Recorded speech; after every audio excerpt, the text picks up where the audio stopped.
Salam, senang sekali rasanya kembali menjumpai Sobat Rehat di mana saja berada di hari ini melalui renungan harian Toraya Kamis 13 Februari 2025.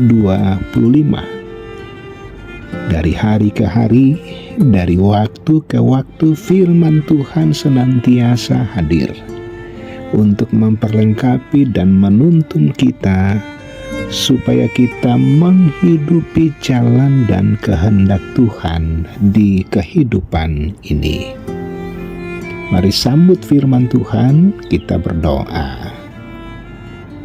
Bapa di sorga, terpujilah namamu. Bersyukur untuk hari ini kami boleh dimungkinkan untuk berrelasi dengan Tuhan dan sesama kami melalui pelayanan firman Tuhan.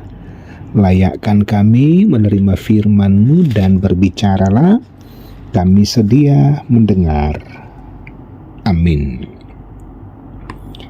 Kisah Para Rasul 13 ayat 25 sampai 34. Dan ketika Yohanes hampir selesai menunaikan tugasnya, ia berkata, "Aku bukanlah dia yang kamu sangka, tetapi ia akan datang kemudian daripadaku. Membuka kasut dari kakinya pun aku tidak layak." Hai saudara-saudaraku, baik yang termasuk keturunan Abraham maupun yang takut akan Allah, kabar keselamatan itu sudah disampaikan kepada kita. Sebab penduduk Yerusalem dan pemimpin-pemimpinnya tidak mengakui Yesus. Dengan menjatuhkan hukuman mati atas dia, mereka menggenapi perkataan nabi-nabi yang dibacakan setiap hari Sabat. Dan meskipun mereka tidak menemukan sesuatu yang dapat menjadi alasan untuk hukuman mati itu, namun mereka telah meminta kepada Pilatus supaya ia dibunuh.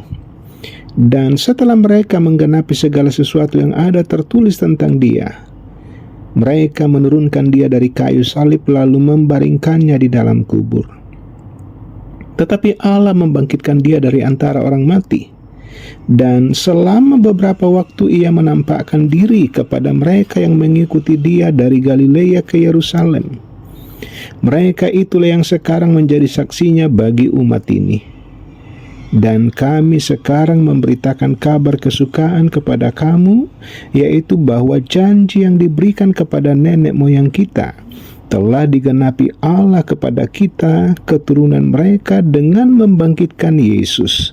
Seperti yang ada tertulis dalam Mazmur kedua, "Anakku engkau, aku telah memperanakkan engkau pada hari ini."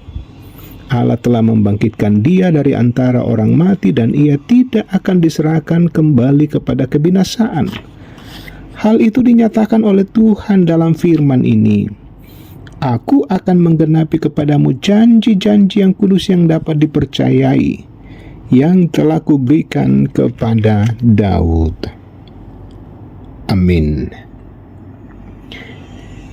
Janji itu telah digenapi. Sobat Rehat, salah satu tugas panggilan orang percaya kepada Yesus sebagai Tuhan dan Juru Selamatnya ialah bersaksi. Bersaksi untuk apa yang mereka lihat, dengar, alami tentang Tuhan dan karyanya, baik itu dalam kehidupan pribadi pun dalam kehidupan bersama.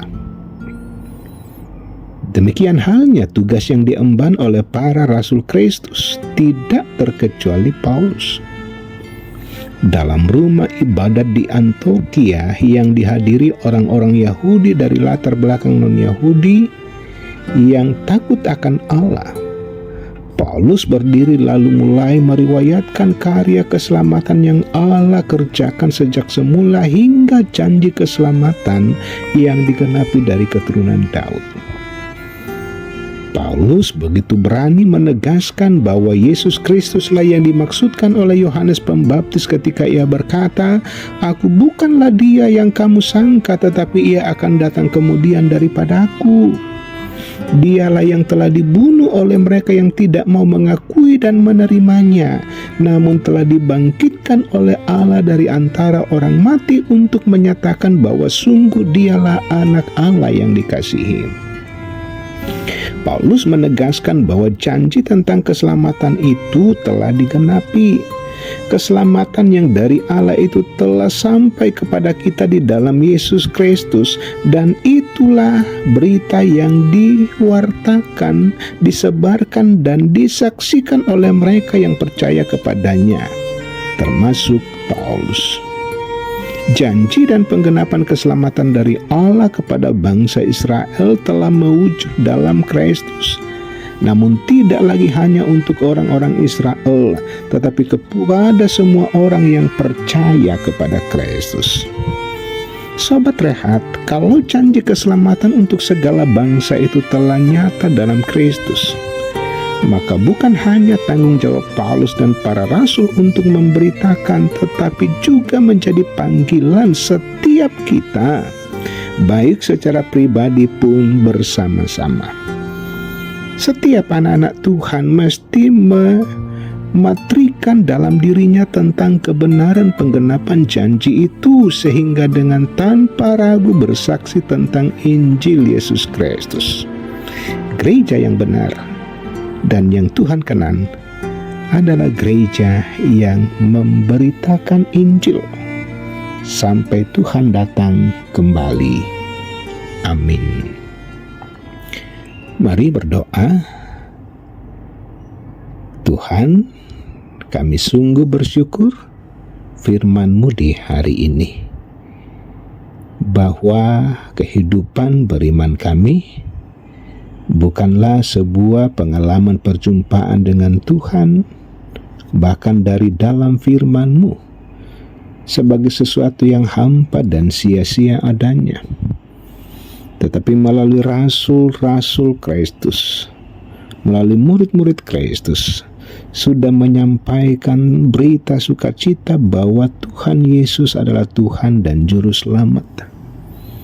Dan di dalam Kristus, janji itu telah digenapi. Karena itu ada sukacita bagi setiap kami untuk terus bersaksi di kehidupan ini. Apa yang baik, apa yang indah, apa yang bisa mendatangkan sukacita bagi dunia ini, supaya dunia percaya bahwa Engkaulah Tuhan dan Juru Selamat. Berkati setiap anak-anak Tuhan di hari ini, dalam segala kondisi real yang ada, yang bersukacita, yang bergumul, yang sakit, yang berduka, Tuhan lawat dengan cara Tuhan yang ajaib. Bapa di sorga, segala dosa keterbatasan kami mohon ampun di dalam nama Tuhan Yesus. Karena itu terimalah berkat Tuhan, kasih karunia Tuhan Yesus Kristus menyertai kamu sekalian. Amin. Demikian sapaan firman Tuhan.